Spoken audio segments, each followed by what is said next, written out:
Roman is the biggest bad guy character in professional wrestling. When's the last time you got laid? French Toast is the exchange student that you have like a 3-week affair with. Like, we can see that you don't have pants on. Can we tell the truth about Dusty sooner or later? Bro, less people wanted that than are currently watching our stream.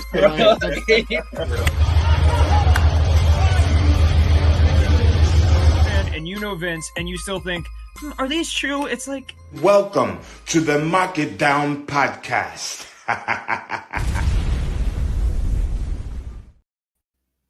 Hello, everybody, and welcome to the Mark It Down podcast. It's Wednesday night. You know what that means. We're here to review AEW Dynamite and Rampage. Yep, it is a doubleheader tonight as AEW had both of their two of their 3 shows running live tonight in a 3-hour block. Something that we are seeing become more and more common, and something that I am becoming more and more afraid is going to be the regular when they get their new TV deal. These don't drag nearly as much as other 3-hour wrestling shows, in my opinion, but 3 hours of wrestling is still a lot on any given day that ends in Y. So I am a little nervous, but it's fine. I think we could get through it together. I think we could all survive this, but in general, please don't let this be a thing moving forward. We have a lot to cover. I am very excited about a lot of the developments, some really good wrestling tonight, some really good storytelling tonight, and as detailed in my lower third, my boy is back. So we're going to get into it. I'm excited to talk with you guys, but let's get started at the top of the show, at the top of the first show, as Tony Khan, still wearing that neck brace after that vicious assault from last week as the new elite attacked him and left him laying in the ring, as he's trying to say to us that he won't be at the arena tonight, but he'll be running the show from afar. He is interrupted by Matthew and Nicholas Jackson, the EVPs of AEW, the Young Bucks. This then leads to them having their own intro playing for the show, and it was a fun play on what was something that we would see recur throughout the night, as the Young Bucks are definitely letting the power go to their heads. Very fun stuff, very exciting stuff, and I know there was a lot of discourse this week about Tony selling the neck on the NFL Network on during the draft and during everything going on, and I love it. I love it, and I think he's been doing a great job, even if he sometimes says the wrong things or says the right things in the wrong way. But this then leads to our AEW World Champion Swerve Strickland making his grand entrance with Prince Nana in tow. Swerve had some choice words for Matthew and Nicholas Jackson, calling their actions from last week kind of a bitch move. Their words, Matthew and Nicholas, not mine, their words. He talks about being a champion that the AEW crowd deserves, having wrestled 3 matches on 3 shows in essentially a week's time. What he does say that AEW doesn't deserve are selfish, greedy, childish, power-hungry EVPs who think they can throw their weight around with any consequences. Swerve then talked about learning who his opponent for Double or Nothing would be. Double or Nothing being the upcoming pay-per-view at the end of this month. Man, these AEW pay-per-views they're coming a lot faster than I'm used to, but at least it constantly leads to good and big stuff. And when AEW tends to thrive on pay-per-view, that means just an embarrassment of riches on TV for them. So I'll take it, even if it's hurting the old wallet a little bit.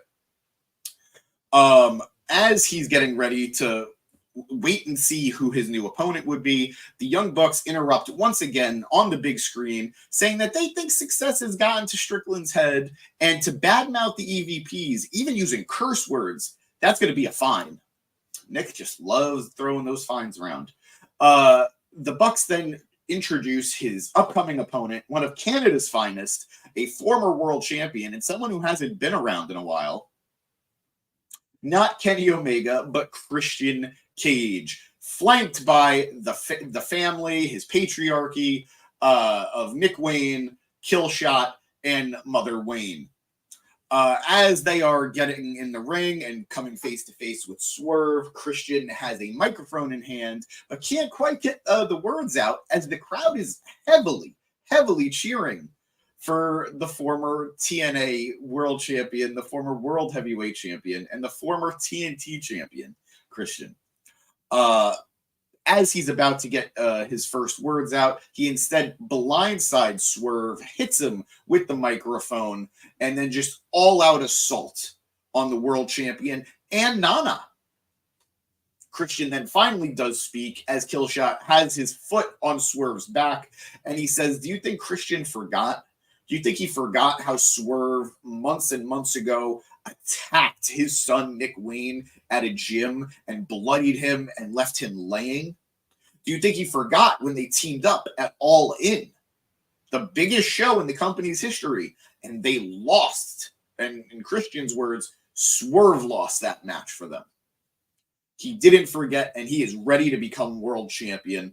And then this leads to Killshot ripping a piece of hair from Strickland's head and then presenting it to Nick Wayne. It was a great segment for a feud that before, like as Christian was walking down, I was frustrated. Guys, I blamed you. I said that you guys meme this into existence over the last few weeks as we've been hearing Swerve talking about his child being a father. And then Christian brought that up too, that his kid isn't going to be proud to have Swerve as her father. Rough words from the patriarch, but it's going to lead to a fun feud. And I do like that Christian has actual kind of, even if you don't agree with him, justifiable anger towards Swerve that would lead to this being a little bit of a hotter feud than you would initially expect. So looking forward to this, and a great way to kickstart things. And Swerve is quickly positioning himself to be anti-authority and anti-elite. So we'll see how that plays into things moving forward. We then go into our first match of the evening, a title match, as the TNT Championship is being defended in the Cope Open Challenge, as Adam Copeland defends against what was going to be a mystery opponent from the House of Black. A lot of us assumed it would be Malachi. There was some speculation that it could be Brody King, but that should have all led us to realize, of course, it would be Buddy Matthews. And while that on paper might sound like the most disappointing of the trio, it was a great match, and in my opinion is going to lead to more with Copeland and the House of Black after Copeland had been misted at the pay-per-view last weekend. But sorry, guys, I am going to warn you all. I have bronchitis right now, and I am struggling. So if you hear some stuttering, just bear with me. If you see me turning blue in the face, the show will continue. I promise. I swear.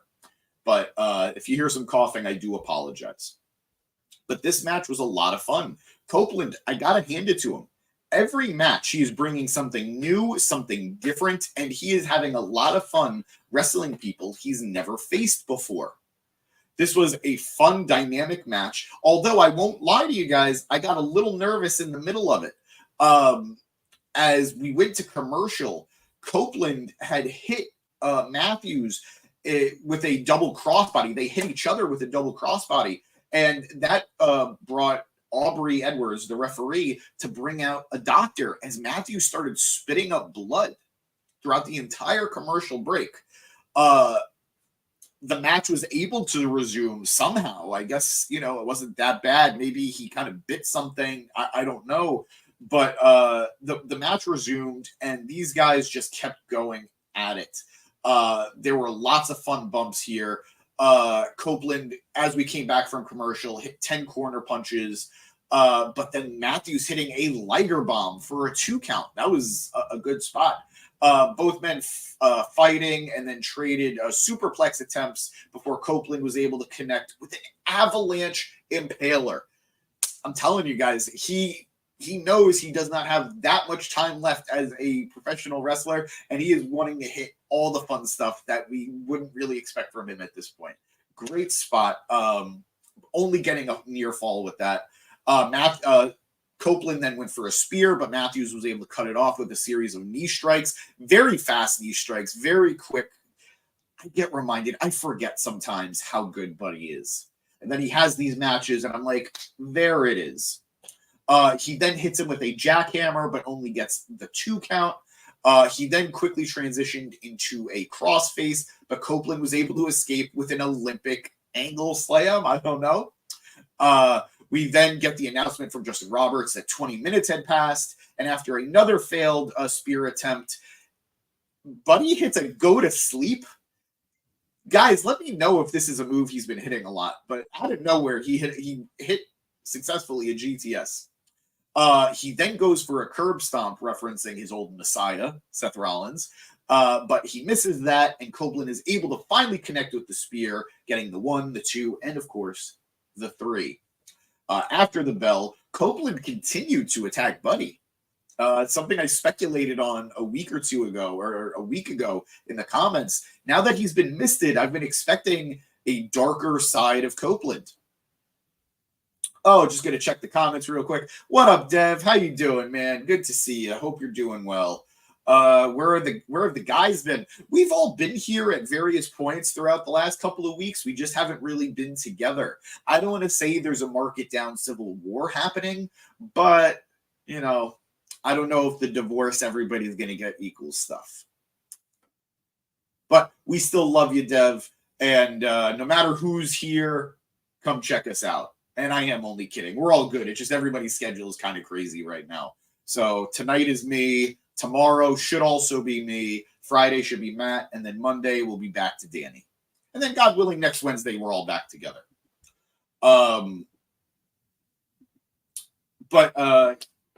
Copeland just continues an assault on Matthews, and then he grabs 2 chairs, setting up for the concerto.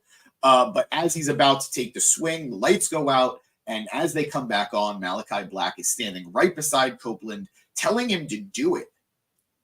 And Matthews also gets up and tells him to hit me. Copeland then tries to swing on Malachi, but the lights go out again, and when they come back on, both men are gone. A very interesting story being told with these 4 men. I wouldn't be surprised if we do get the Brody King match coming up soon, leading to probably the pay-per-view match between Copeland and Brody King. Not Brody King, Malachi Black. So I'm hoping we get that, and I hope that Copeland has a few successful title reigns under his belt before hopefully Malachi actually takes the title. I don't know, but we will see. We then go to I don't know what we go to next. I'm going to tell you in a second. We then go to a quick squash match, but a fun one, with the 2 men involved as a returning Samoa Joe takes on Brother Zay himself, Isaiah Cassidy. There's not much to say about this match considering how short it was, but man, they pack in a lot in the short amount of time. Joe hitting his signature dodge spot as Isaiah dove out of the ring for a tope and just walks out of the way, and Cassidy ate a whole lot of floor. That was a fun bit. Cassidy mocking Joe with his towel. That was a lot of fun. That was silly. Joe countering that by I was going to say throwing, by launching Cassidy up into the air, and Cassidy screaming at the highest of pitches. Eventually, Joe wins with the Muscle Buster, and it was a fun, quick match. And Joe looks as threatening and as violent as ever. And it's only a matter of time before we find out where he's headed next, the former AEW World Champion. We then had a backstage promo video where Sky Blue challenged Willow Nightingale for later in the night on the Rampage section of the show for the TBS Championship in I don't know the official name of it, but it was like a hardcore street fight. It was something based off of being in Winnipeg, but it was a great match, and we'll talk about it. We then get back in the ring, as Orange Cassidy walks out and is ready to talk about what's been going on with the best friends. Last week on Rampage, Trent Beretta and Chuck Taylor had their parking lot brawl. Unfortunately, not only did Trent win, but apparently due to what happened after the match and the effects of the match, Orange Cassidy is sad to report that Chuck Taylor will never be able to wrestle again. Now, guys, I don't know if this is legit. I don't know if this is something that is just to sell the story, but I'm nervous because I love Chucky T. And this is not something I want to hear, and I hope I'm being worked. I hope we're all being worked. Orange said that he had hoped that after the match that they would have all been able to get it out of their systems and they would all be in the ring as best friends again, but that can't and won't happen. He is sorry, guys. He is interrupted by Beretta on the stage saying, what a surprise. Cassidy is making everything about himself. He then blames Orange for what happened to Chuck, saying it wasn't because of him. It wasn't because of what he had done to Chuck. It's because of what Orange made him do to Chuck, that he's so selfish, and that's what ended his career. Orange is being held back by security, and then eventually Chris Statlander, just doing their best to keep him separate from Trent Beretta. All of this leads to what was the biggest head scratcher of the night, and something that I am legitimately terrified for what this means going forward. But out comes Don Callis, who whispers something into Cassidy's ear and then walks off with Cassidy in tow. Statlander then leaves, and then Beretta is left on the ramp mocking Orange with a thumbs up. I don't know what to make of this, guys. I don't know.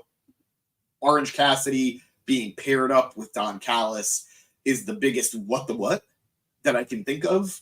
I am all for this Trent Beretta heel run because I think he's going to kill it. I'm very, very, very, very, very nervous about the future of Chuck Taylor. But no matter what, they've got me talking, they've got me wondering, and they've got me hooked for what's coming next. So, good segment and just very scary stuff. Both kayfabe and not. But moving backstage again, the new Elite are being interviewed by Renee Paquette. And Renee, the Bucks tell Renee that she's killing it. They ask how the family's doing. They ask how John's doing. But before she can answer, they interrupt her. And Nicholas says they've already taken up too much TV time. So instead, they're going to give it up to their friend, the scapegoat, Jack Perry. Renee asks him, what the hell was that last week with the attack on Tony Khan? And Perry said that what he said last week, he meant. He wants what's best for AEW. And because Tony Khan made him the scapegoat, there needed to be a sacrifice, and it needed to be him. And that we are now in the new era, the era of the Elite. Oh, boy. But I told you guys, I've been saying it since they aired the promo footage, since they aired the backstage footage of what happened with Punk and Perry. We got him. This kid's going to kill it, and I'm really excited to see what's next. We then go again back to the ring as we have our second title match of the night, as the FTW Championship is defended in an FTW rules match as the champion Chris Jericho took on Katsuyori Shibata. This was so much better than it had any right to be. I am going to give this, I'm going to go 60-40 in favor of Shibata, but Jericho definitely did his part. We all know it takes two to tango, but tango works too. I'm coining that.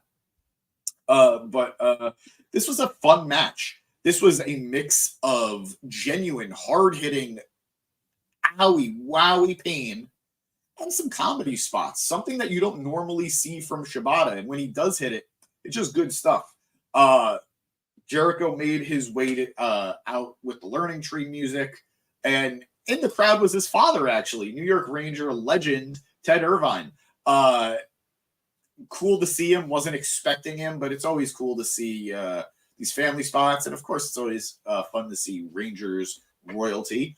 Taz killed it on commentary. Absolutely fired up. Absolutely selling his distaste and his discomfort of having to deal with Chris Jericho. Just great stuff by him. And then Shibata, of course, doing his part. When the match started, these men did everything to each other. They traded chops that left Jericho's chest looking like raw meat. It was disgusting in the best way possible. Early on in the match, Jericho hits a lion salt that was all knees to Shibata because of how far away he was, but they really landed it, and it was a good spot considering what could have been a real mess. Then Jericho goes outside, grabs a trash can lid, and smacks Shibata in the head. And if you're like me and you know Shibata's history from New Japan, having had to retire for several years due to unfortunate brain damage, this was scary to see, but I'm sure they were as safe as can be, or I really want to hope they were as safe as can be. But it's still an uncomfortable spot if you know the history with Shibata. Jericho then goes back outside and grabs a black bag. And of course, commentary hyped it up. As we all know what goes in those black bags. We always expect thumbtacks or glass or something. But we got a first, at least as far as I'm concerned. Like, if somebody could prove me wrong, please do. We got a bag full of hockey pucks. It was a fun, silly bit. It took a little too long, but I didn't mind just because of how fun it was to see. Shibata then gets up and hits an STO onto Jericho, followed by a snap suplex onto the pucks. It was silly in the best way. I loved it, and it played a part throughout the match.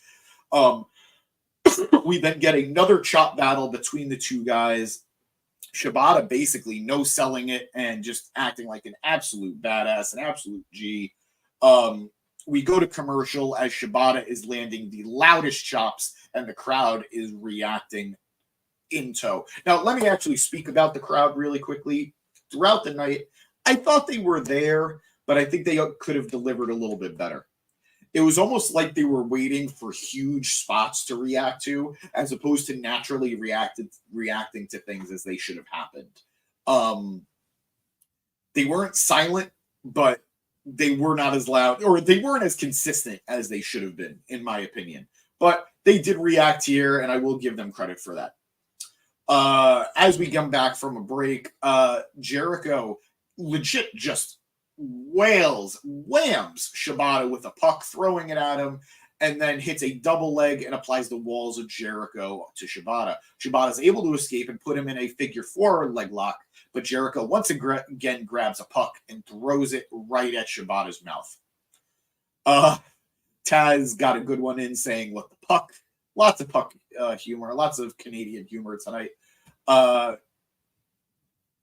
Then what was my favorite spot of the match, and possibly my favorite spot of the night, Jericho places a trash can on Shibata's head and then grabs a kendo stick and just starts wailing on it to nothing. Shibata stands up and Jericho takes swing after swing, comically. And with every swing, Shibata takes another step forward, until he has Jericho in the corner, backed up, and then starts headbutting Jericho with the trash can on his head. It was such a fun spot. I loved it. Just great comedy, great silliness, and what should have been hardcore, there's some levity. I actually really enjoyed this spot, and just go check it out if you can. After getting Jericho in the corner, Shibata then connects with a running drop kick, only getting the 2 count, unfortunately. Then Shibata grabs another kendo stick and then tosses one to Jericho, and they sit, legs crossed, and they're in a dueling position. Both men just begin trading kendo stick shots back and forth to the face, to the neck, to the shoulder, and then after the kendo stick assault, Shibata then uses the kendo stick to use for the assist on a back suplex onto Jericho, onto the pucks. He then sets up a table in the corner. Shibata charges, but eats a code breaker for the 1-2, not the 3.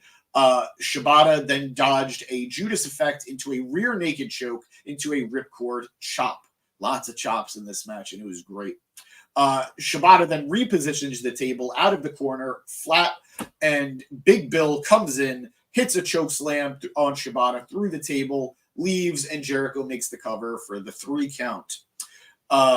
Big Bill is still very eager to learn under the learning tree that is Chris Jericho's Vortex. Good match. Everybody's protected here. Jericho wins, playing this oblivious heel, trying to be a babyface character. Big Bill is going to be, I guess, the new Jake Hager, the better Jake Hager, maybe. And Shibata looked great in this match against a star like Jericho. No notes, fun stuff. Go watch this. This was a fun match to watch. We then had a backstage interview with Willow Nightingale, Chris Statlander, and Stokely Hathaway as Willow is preparing for her match with Sky Blue for later tonight. Statlander apologizes for last week in trying to defuse the situation with Mercedes Moné and Willow, having led to Willow getting slapped by Mercedes. It was a clear misunderstanding. Statlander would never do anything wrong, let alone to her friend Willow Nightingale. I got the name of the match for later tonight. I'm sorry, I wrote it down. Willow more or less accepts the apology and then starts to address Sky Blue. She says, lucky for her, she's in a fighting mood after last week with Mercedes and the slap. And she wants to remind Moné not to forget about her. Or she wants to remind Moné that she hasn't forgotten about her. She then turns her attention back to Blue, saying she will maim Sky in the Manitoba Massacre. I got it.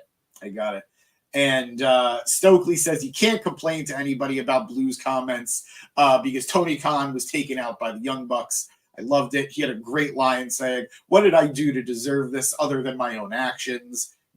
I love funny Stokely, so I'm glad he's in this role. They got a message from the Young Bucks via cell phone saying that Statlander and Hathaway and Stokely are banned from ringside during the match. And if they do interfere, Nightingale will be stripped of the TBS title. Funny stuff between these three, who definitely have an overact as far as I'm concerned. We then go to a fun one-on-one match between Claudio Castagnoli and Brian Cage. This was action-packed. The crowd loved it. Two powerful men, not only showing how strong they are, but how fast and versatile they are. We all know Brian Cage has the moveset of a video game character, and I mean that in the best way possible. And we all know Claudio is just a freak of nature who is so much stronger than any normal person who looks like he does should be. Nana not at ringside with Brian Cage, selling the injury from earlier due to the assault from the patriarchy. I love that bit. They were just bringing it on basically from bell to bell. They traded suplexes. Cage hits a hurricanrana. Cage then tried to hit a leapfrog, but Castagnoli caught him midair with a tilt-a-whirl backbreaker. That was just a stalling body slam and a double stomp led to Castagnoli trying for corner punches, but Cage was able to send him to the apron, allowing for his suplex to the outside in. Good spot between these two guys. They had some surprisingly good chemistry as far as I'm concerned. After we go to commercial and come back, Brian tries to go for the feint kick and a discus lariat for only 2. Then Claudio hits a drill claw, or tries to go over for the drill claw into a springboard, but it got reset. More uppercuts by Castagnoli, and then as they're trading big boots with one another, Cage goes for a water wheel drop, but Claudio was able to hit a pop-up uppercut only for the 2. This then leads to Brian getting caught into the giant swing, that turning into the sharpshooter and the tap-out victory for Claudio. I love this. This was not quite my big meaty men slap and meet, but we were pretty damn close. I'll take it. It was meaty, it was slappy, and I loved it. And I love that it ended in submission. It wasn't a power game that ultimately won Claudio the match. It was his finesse. It was his technical ability. And I think it protects Brian as a big man. You know, you got caught. You got caught in a submission and you couldn't get out of it.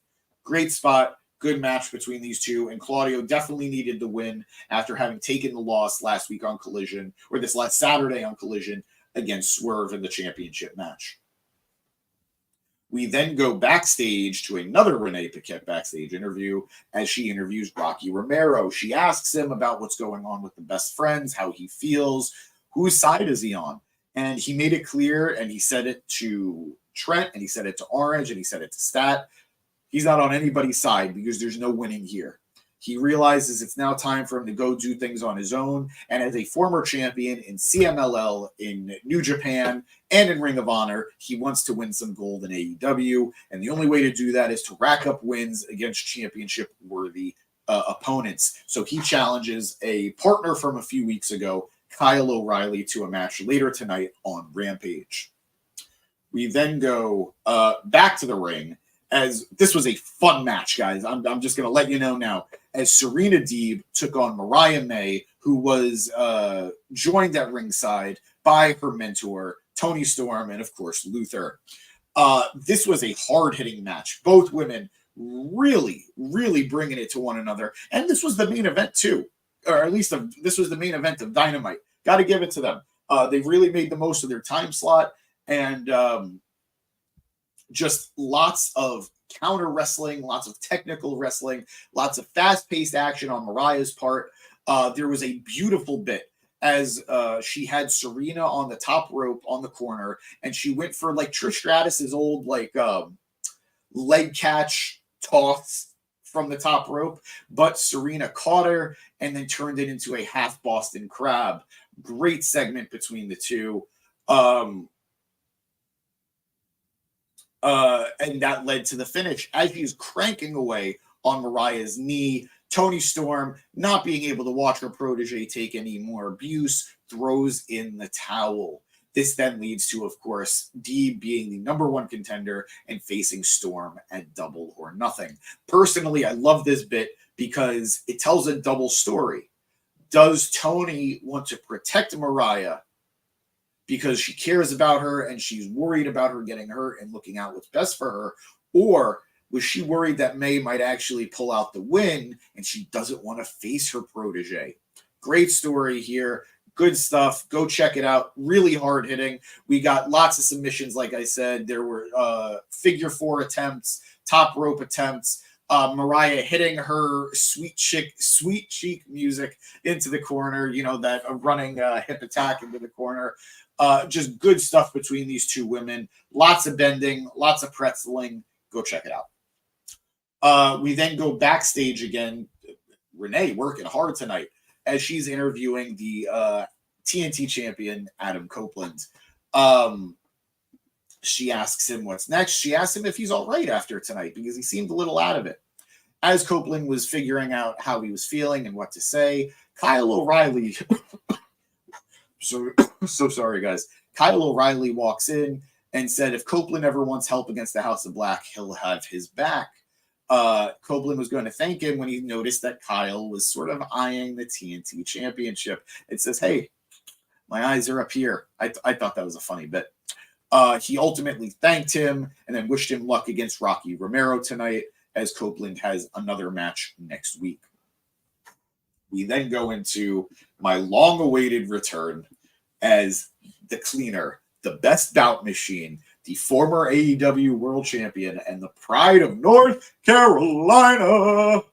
Kenny Omega returns to AEW Dynamite. Got to give it to Justin Roberts, who killed it with the introduction, as always, for Kenny. I know I talked about it. The crowd didn't always show up tonight, but when they did, and they did here, giving Kenny a massive hometown pop in Winnipeg. Kenny grabs the mic, suited up, sunglassed up, hair done, looking like $1 million. Kenny says he's never been good at talking about injuries, never been good about talking about illnesses.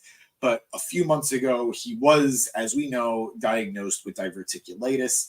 And after spending 10 days in the hospital, he was actually told he was one of the lucky ones, that he was only 24 hours away from potentially dying. And guys, this is legit. This is scary stuff, but thankfully Kenny seems to be okay. The doctors told him that they need to get this handled, because if not, it's a ticking time bomb, that any blunt force trauma to the torso area, the abdomen area, could lead to Kenny being right back in the hospital getting surgery. Quite honestly, it could kill him. And guys, diverticulitis is no joke. If you're not familiar with it, don't look it up, because that is scary stuff. Just look at other athletes who have had it. If you're a wrestling fan, you're here, obviously you're a wrestling fan, but Brock Lesnar. Brock had his entire UFC career derailed by diverticulitis. It is no joke.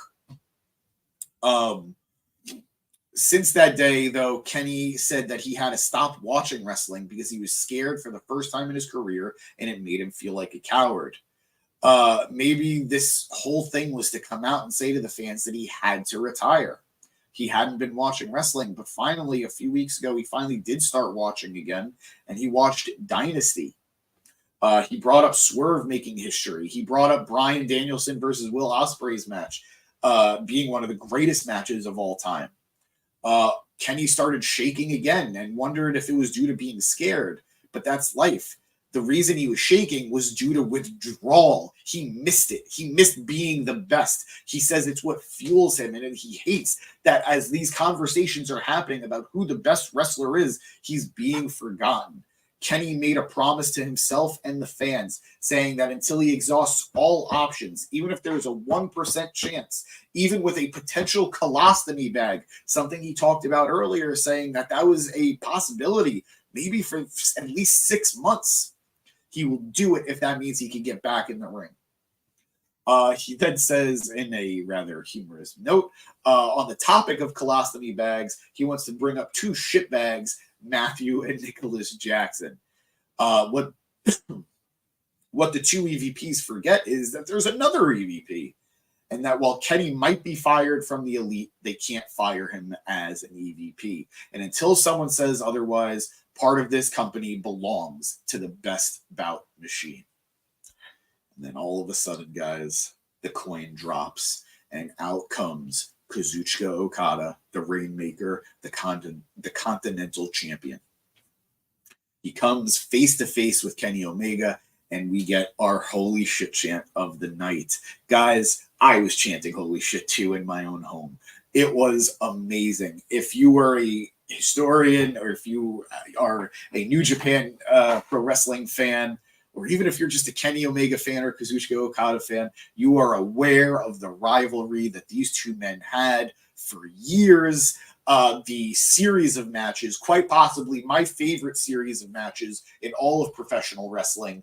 These two guys tore it down in Japan. Omega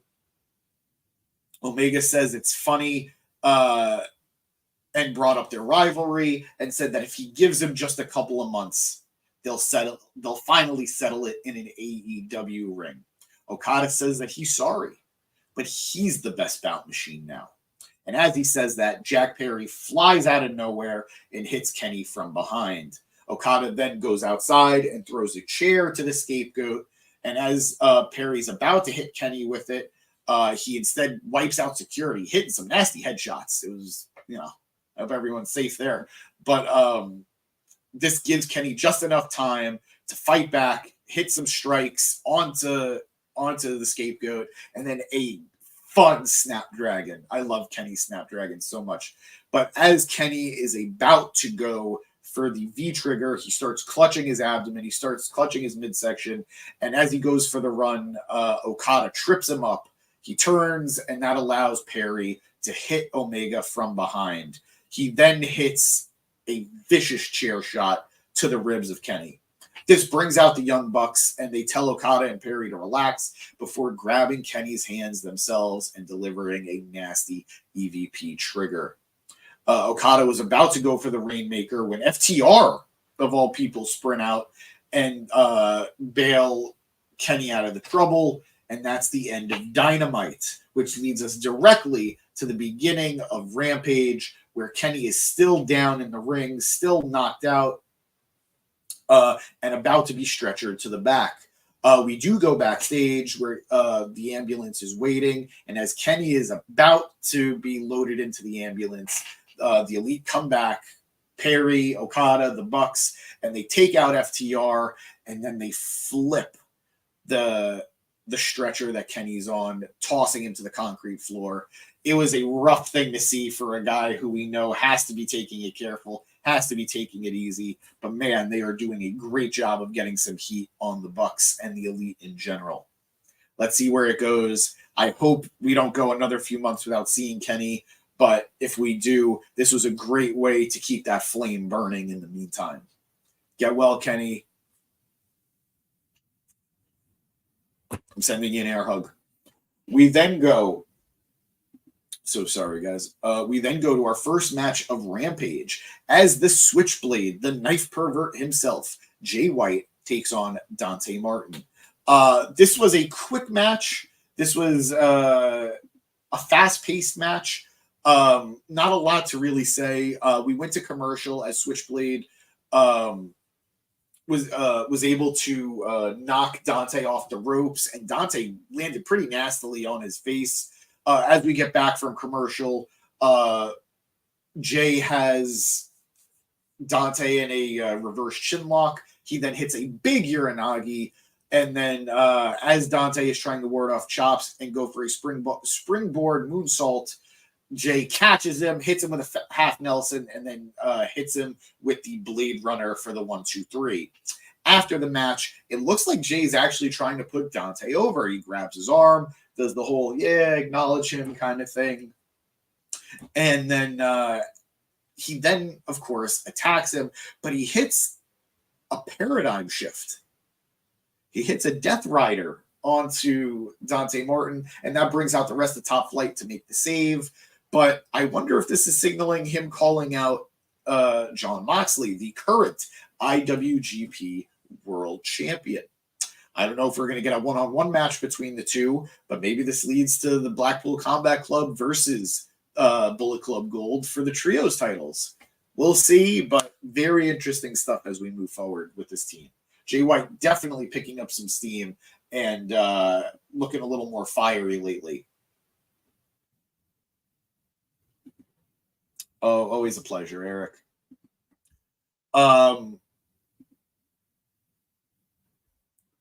We then go to a backstage interview. Jay White going to win the IWGP title?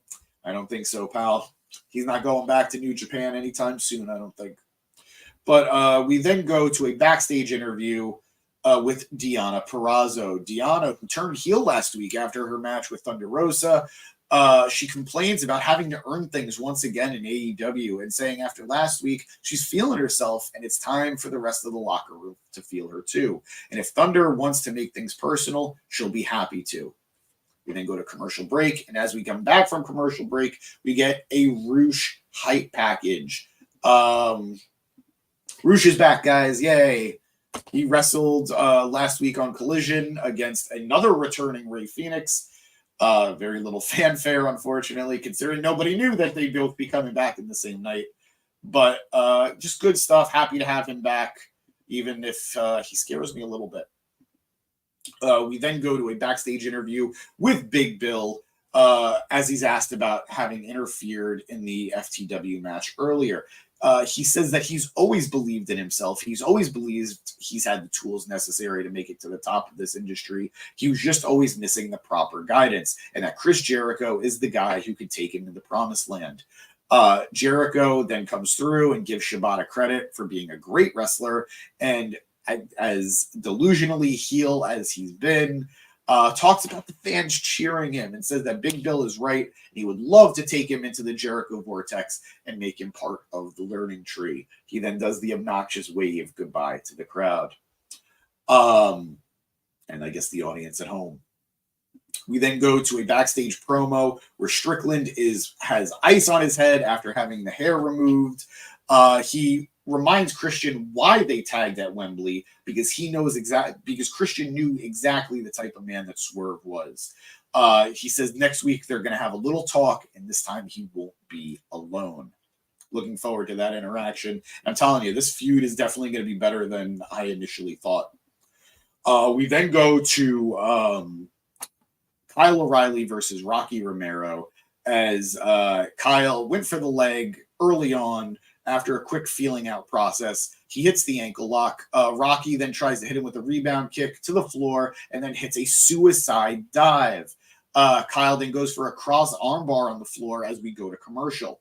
As we come back from the break, they're trading kicks in the middle of the ring, hammering lariats, and both men are down and out. As they get to the turnbuckle, Rocky hits the sheer. I'm not actually. I wrote it and I heard it. I don't remember it. But he hits a move off the top rope and so close, doesn't really get him. Kyle hits him with the guillotine choke. Rocky is able to reverse it, looking for the double wrist lock, but Kyle counters and gets the quick roll-up win for the 1-2-3. Good stuff. Good back and forth. Good exhibition match for Kyle O'Reilly. And hopefully he's able to rebound after the loss to Roderick Strong.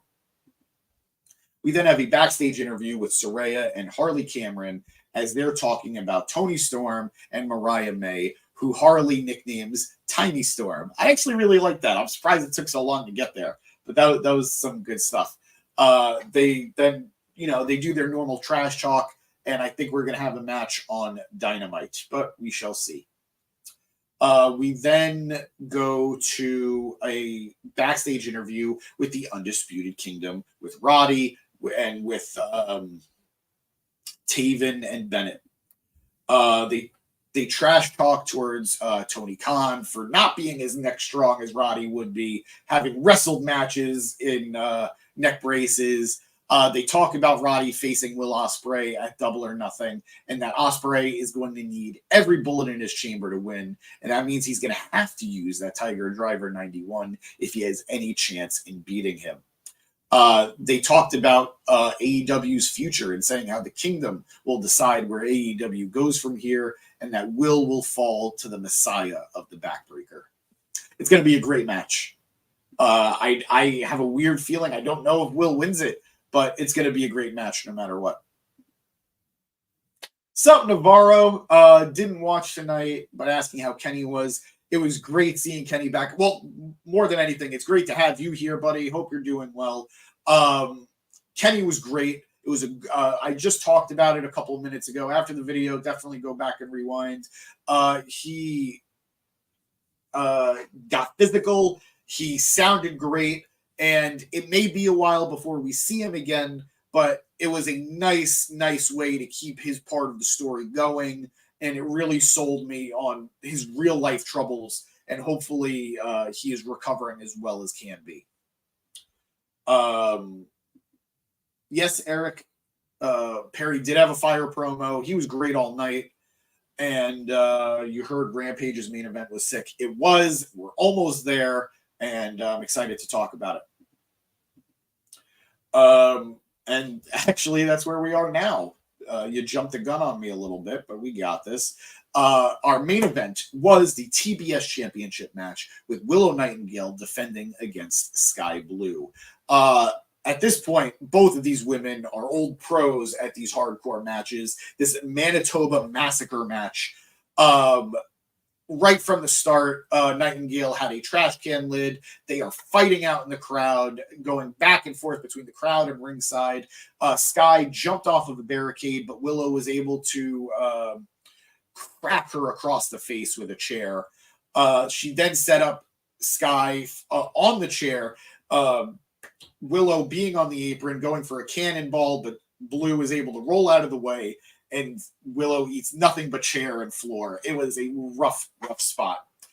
We go to commercial, and as we're back, Sky is in control. She goes under the ring and comes up with another black bag. This time, it's what you all expect it to be, and it is thumbtacks.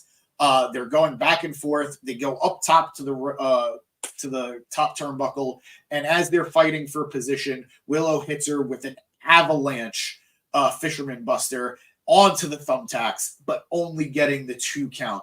It looked like Willow hit way more of the thumbtacks than Sky did, and the commentary called it, but Willow was riding on pure adrenaline.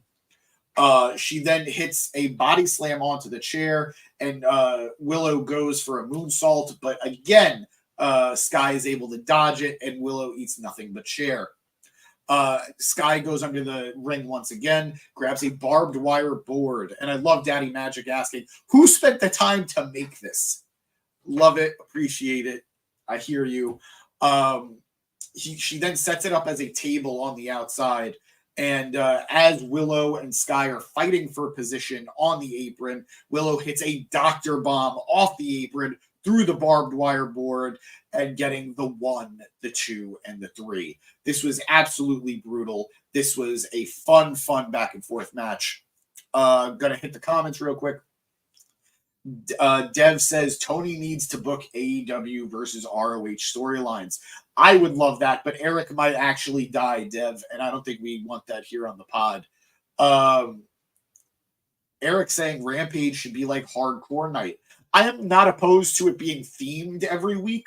I don't know if it should be hardcore every week because then you sort of lose a little bit of the magic, but I do love your idea of it being themed. Maybe something different. Yeah, like you said, something to differentiate the shows. You're saying call it Lights Out instead of Rampage. Maybe, but again, I'm not too thrilled about it being hardcore every week then just because it becomes something we become desensitized to. You say maybe even like hardcore wins on Rampage count even more than a regular match or something. I mean, if you're going to go in that direction, that's actually a really cool idea. I don't, and it makes Rampage feel important again. And like you said, that way the matches aren't for no reason. It definitely feels like the last few weeks they've been putting an extra effort into Rampage. I talked about it earlier in the show that we've been getting a lot of these Rampage combinations. We're getting Rampage and Collision as a 3-hour block next week. We got it as a 3-hour block this last weekend. I'm afraid of the 3-hour wrestlings, but they really have been making it work, and Rampage is feeling important. So let's see what they have up their sleeve. But please, God, Turner Broadcast Networks, I don't want 3-hour Dynamites. I don't want 3-hour Collisions. Let them all be on their own except for special occasions. Please, please, please. But yeah, guys, that was AEW tonight. It was a lot. We had returns. We had championship matches. We had assaults. We had everything. Great wrestling, great storytelling. It was a lot. It was, like I said, 3 hours, but it did not feel like 3 hours. It did not drag. It felt like the pace was perfect throughout the night. They had a cohesive story that kind of went from beginning to end with the Elite, with the new Elite, and culminating with the attack on Kenny. I loved it. I'm so happy that Kenny's back. I'm hoping they continue to capitalize with the new Elite. And now that it seems like Swerve is going to be getting closer and closer to that storyline, it feels like everything is feeling bigger again. It feels like everything is feeling like they're building towards things again.